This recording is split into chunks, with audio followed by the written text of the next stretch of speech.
तर मित्रांनो बघू शकता हे आपलं घर आहे.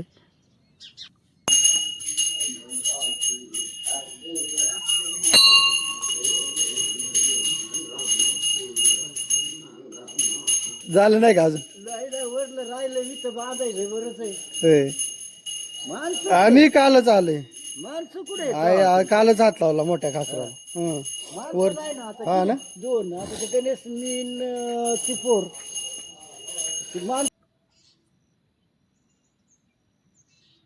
शुभ सकाळ मित्रांनो. घरातून बाहेर पडलो, दत्तगुरूंचं दर्शन घेतलं आणि थेट शेतात आलो. तर आपल्याला दुसरा दिवस आहे. एवढं भात काढायचं आहे, किती दिवस लागतात. तर व्हिडिओला लाईक करा, सबस्क्राईबर करा. भेटूया असंच एका नवीन व्हिडिओमध्ये.